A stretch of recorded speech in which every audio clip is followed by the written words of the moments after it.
oncle espagnol, vous parlez le provençal? Oh oui, je parle encore assez bien, moins bien que dans mon enfance. Et vous n'avez jamais été tenté d'écrire en provençal? Non, parce qu'il me semble que ce n'est pas une langue d'idées. Ce n'est pas une langue pour exprimer des idées, mais plutôt des sentiments, n'est-ce pas? Et des sentiments très simples. Et puis, pourquoi écrire dans une langue qu'on lit si peu? Outre le fait qu'il passe sur la dimension, la réalité sociale de la ville, il passe aussi sur une réalité historique qui est celle de la négation et des génocides culturels, on peut appeler ça comme ça, qui n'est pas spécifique à la Provence, hein, c'est pour toutes les régions de l'Occitanie, c'est vrai pour la Corse, pour la Bretagne, pour l'Alsace, c'est pas un truc qui nous est propre. Le problème c'est qu'il a été seul, il a été tellement puissant qu'il a tué tous les autres autour, quoi, et que finalement il est resté que lui, parce que Pagnol, c'est pas ça qui soit gênant, ce qui est gênant c'est que Carpita il n'est pas pu continuer à tourner des films. Et ça aurait été un regard complémentaire. Et oui, mais c'est quand même pas pareil. Voilà, Carpita montre les ouvriers marseillais, son film est saisi et détruit. Ah ouais, voilà. Pagnol montre des jeunes de la classe moyenne en train de jouer aux cartes en se tapant sur le ventre. On l'encense et on le passe à la télévision. Mais tout ça, c'est pas la faute de Pagnol. Et même le stéréotype, quand tu parles de l'ethnotype ou du stéréotype que va générer, les personnages de Pagnol, ou du moins qui vont amplifier les personnages de Pagnol. Si l'œuvre avait été confidentielle, qu'elle ait fait sans spectateur à Marseille, ça aurait pas, tu vois, ça aurait pas fonctionné. Ça passe par le succès. D'un coup, le succès, il déforme tout aussi. D'un coup, il envahit tout, on voit plus que ça, quoi. Et Pagnol, moi, quand je commence à faire des films, on me dit est-ce que je veux rester ici, tourner ici? On me dit tu te prends pour Pagnol. C'est-à-dire comme il y a eu Pagnol, voilà, on n'a plus le droit de tourner des films ici. Tu vois, mais ça, c'est pas la faute de Pagnol. Ça, c'est le complexe du Santo inversé. Hein. Ouais, voilà. Alors, le complexe du Santo, c'est vrai que ça, mais ça vient d'Espigou aussi, le complexe du Santo, comme un peu une sorte de complément. Moi, j'ai aucune culpabilité à avoir tourné Espigou. Je l'assume totalement. Mais c'est vrai qu'il fallait compléter un peu le tableau, donner un peu. Mais puis j'ai rencontré des gens qui avaient été, même si la majorité des méridionaux, le film joue un effet miroir sur eux, ils se reconnaissent, ils apprécient la valeur du témoignage. Mais après, c'est vrai qu'il y a toujours une minorité qui dit oh, il en a marre de rire de nous, on va encore se moquer de nous. C'est vrai, ça c'est une réalité aussi. Et alors, du coup, j'ai voulu tirer le fil, essayer de comprendre pourquoi. En 2001, quand je fais le documentaire sur 1851, tu sais, j'avais fait. Je l'ai vu. Hein. Tu as vu? J'ai fait un documentaire sur. On l'a passé à l'Oustave d'ailleurs. Je t'avais eu au téléphone à cette occasion. Tu nous avais rangé le coup pour voir. Sur l'insurrection provençale de 1851, quand les ouvriers et les paysans provençaux, surtout dans les Basses-Alpes et le Var, se soulèvent contre le coup d'État de Louis-Napoléon Bonaparte, qui vient de tordre le cou à la République, et ils se lèvent pour défendre la République française. Et donc en 2001, c'était le 150e, à cette occasion, je fais ce documentaire. Et là, j'ai rencontré des historiens comme René Merle, et j'ai découvert cet autre ethnotype qui a existé, cet autre stéréotype et que je ne connaissais pas. Je ne savais pas qu'au milieu du 19e, il y avait eu un basculement comme ça, qu'on avait changé. Qu'avant, il y avait une autre caricature qui nous collait à la peau, c'était qu'on faisait peur finalement à ces gens venus du Nord. Qui nous prenaient pour des violents, qui ne comprenaient pas notre langue, et que finalement, un personnage comme Tartarin Tarascon et puis après, le personnage de Pagnol ont finalement participé à adoucir cette image et à créer le provençal, le bonhomme qui fait la sieste et qui boit le pastaga, quoi. Daudet, de toute façon, Tartarin Daudet, là on est vraiment dans le stéréotype raciste, je pense. Là on est vraiment dans le stéréotype. Mais ça n'empêche pas que ça fait rire, c'est drôle quand même. Moi ça me fait carrément pas rire. Moi Tartarin ça me fait rire, moi Armest ça me fait rire. Non, ça pour moi c'est vraiment des. Mais je comprends que ça gêne. Encore la scène de la partie de cartes de Pagnol, je veux bien parce que je la vois tous les jours au bar du quartier. Mais là, non, là vraiment, c'est systématiquement malveillant. On regarde Tartarin. Qu'est-ce que c'est Tartarin ? En apparence, c'est et les Tarasconnais, ce sont des personnages ultra-violents, ils passent leur temps à la chasse. Donc là, on a l'héritage de ce temps où, effectivement, le méridional est un braconnier, où on se retrouve d'un village à l'autre et on se tire dessus, par-dessus la frontière de la commune. Bon. Sauf que là, au lieu de tirer pour de vrai, on tire pour de rire. On tire sur des casquettes. Et donc, à ce moment-là, la violence méridionale, L'excessivité méridionale change de contenu.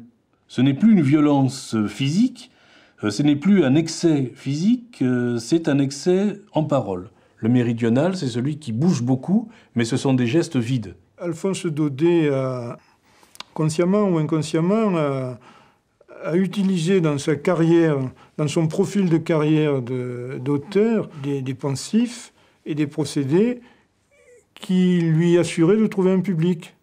Pas tellement dans le Midi, mais un public national plus large. C'est-à-dire qu'il a amplifié des ethnotypes qui traînaient déjà, il les a présentés de façon extrêmement amusante.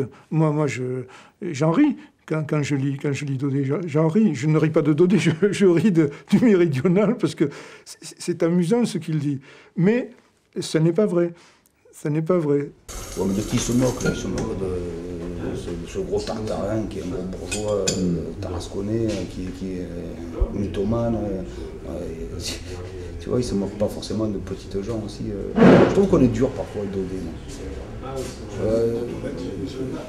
Je sais pas s'il y avait tant de haine dans le regard de Daudet. Mais ce qui est malheureux, c'est que quand on parle de culture provençale, quand on se réfère à quoi, c'est toujours.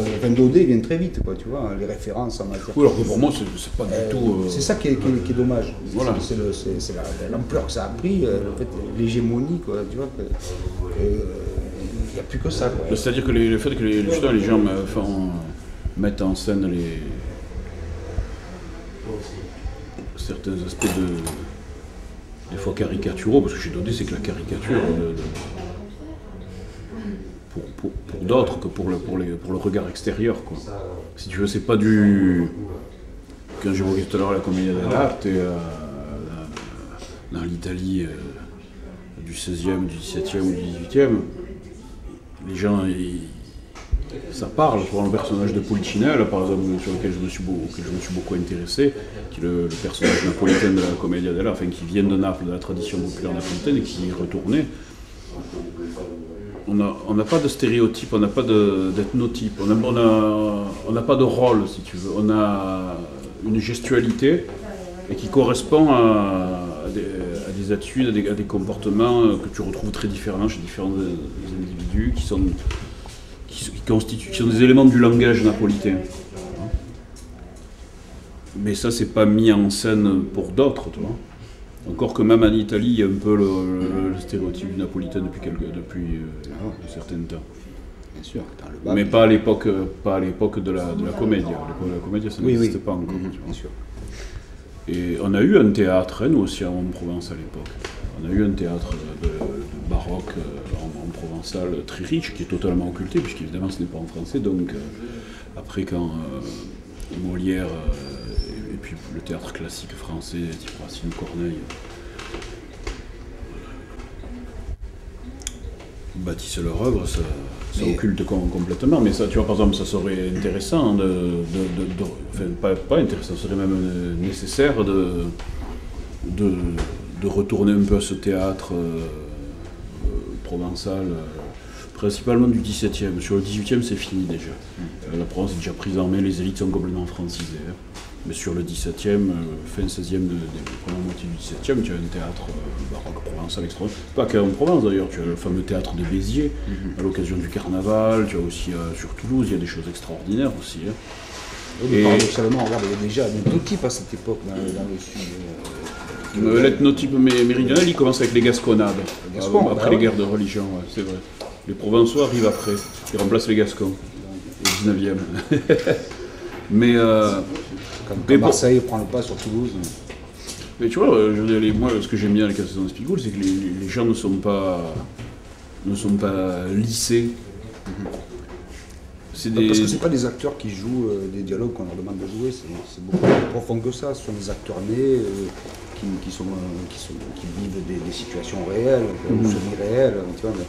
Ouais, presque irréel des fois, mais c'est la vérité. Des fois, oui, même si c'est parfois de la fiction, mais c'est de la fiction qui aurait pu arriver, quoi, tu vois. Ouais, tout à fait. Hein. Tout le temps, tout aurait pu arriver. C'est pas vraiment arrivé pour de bon devant la caméra. Se méprendre, c'est aussi notre sort. C'est les jambes, ça, mais tu es fou. Quoi, c'est les jambes? C'est les jambes de ma sculpture, Roger. C'est quoi? Eh non, si tu les brûles. Quelle sculpture? C'est une sculpture que je voulais faire en 2 parties. Où sont les bras? Quoi, les bras? Putain de la Caroline! Putain, Roger, c'était les bras, mon vieux! Devant le feu de cheminée, quand la froidure mord la terre, chaleur, tu aides à supporter le poids trop lourd de nos misères. Tu as l'impression d'avoir raison. Mais j'ai pas raison, mais toi tu l'as. C'est bon, tu as l'impression. Tu n'as pas l'impression d'avoir brûlé une sculpture à 50 000? Mais non, mais attends, mais écoute, j'ai pas fait de mal là, j'ai pas fait de mal. Non, tu n'as pas fait de mal. Mais qu'est-ce que tu n'as pas fait de mal? J'ai même pas le RMI, moi, je sais pas si tu sais. Mais écoute, demain sur la coupe, on en trouve 1000. Pendant des années, j'écrivais des fictions d'un village imaginaire qui était Espigou. À l'époque, je savais pas que ça allait se tourner dans mon village natal. Je cherchais Espigou, je dis où c'est que je vais tourner ce film. Et donc là, à l'époque, c'était extrêmement scénarisé, tu vois, dialogué, tout ça. Et là, je pense qu'on pouvait basculer plus facilement pour faire rire dans une caricature un peu gênante, quoi, tu vois.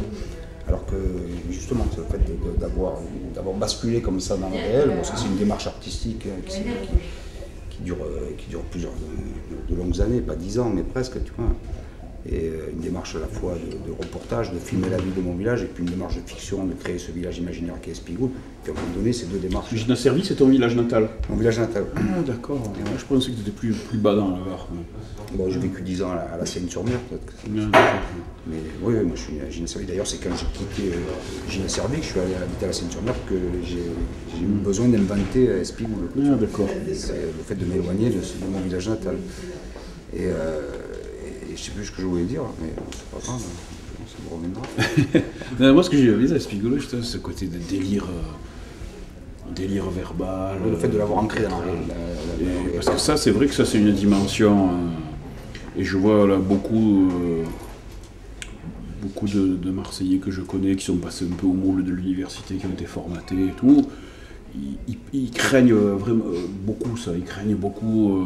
Ils trouvent que c'est assez facilement qu'on joue. Oui, on joue, il y a un jeu, c'est vrai. Il y a un jeu, mais c'est un jeu entre nous, c'est pas un jeu pour le franchiment qui va regarder le film. C'est un jeu qui se joue entre nous. C'est pas notre faute si après les gens viennent nous regarder comme des bêtes curieuses. C'est parce qu'on est c'est vrai que bon, voilà, on est l'exotisme intérieur des Français, mais c'est vrai que on a cette culture-là, ça fait partie de notre culture. Ça, sur ce point-là, je suis d'accord avec toi, on doit l'assumer. Moi, il m'a dit que j'étais un païen, mais il me marie quand même. Moi, il m'a pas dit que j'étais un païen. Mon fils, il a dit qu'il vivait dans la boue, dans le concubinage. Ah, ben, demande à Bruno un jour que tu... Ouais, mais ça, c'est pas grave, il nous a dit la même chose, mais c'est pas grave, ça. C'est pas grave, mais pour moi, ça a été très important. Et mon fils, ben, il ira... mais c'est pas grave, ça, pour eux, on vit dans le péché, mais c'est pas grave. Hein. Non, le péché, au contraire, je m'y baigne dans le péché, moi. Dans le péché? Dans la corruption, le péché, le foutre. Oh là là là là là. Il n'y a pas de problème. Hein. Ah, mais si tu dis ça à un type d'église, tu l'insultes, là, c'est pareil. Il faut être libre-penseur, hein. Moi, je t'écoute. Non, mais tu n'es pas tolérant en disant ça, quoi. Ah, c'est toi qui n'es pas tolérant depuis tout à l'heure, tu parles, j'arrive même pas à te répliquer. Tu vois, mais c'est vrai que nous, on aime bien se lâcher comme ça. On aime bien, il y a cette dimension de jeu. Tu as toujours ce côté que les Français sont plus cartésiens, si tu veux. Un mot, tu dis un mot, une phrase, c'est pour transmettre une information, une donnée. Tu vois. Alors que chez nous, c'est pas nécessairement ça. Un mot, ça peut être pour transformer, pour donner. Tiens, par exemple, remets-moi une tournée. Tiens, à propos, Claude, tu nous remets un peu s'il te plaît. Et voilà, ça peut être ça, mais ça peut être pur jeu, le pur plaisir du jeu avec la parole. Ça, c'est vraiment un truc de chez nous. Il n'y a qu'à Naples que j'ai. Les Catalans l'ont pas du tout, par exemple. Les Catalans, les Castillans non plus, les Italiens du Nord non plus, pas tellement un peu, mais vraiment les Napolitains, là c'est vraiment la vie de cousine. Là, ils l'ont de façon extraordinaire. Mais là, trop du cul du monde dans la Provence, on a tout ça. Regarde ça. Le côté rosé des nuages, avec ce côté violet, et puis de temps en temps, du bleu. Le ciel. Et en bas, t'as toute la verte. Pour peu que tu te prennes une cuillère de poussimiel.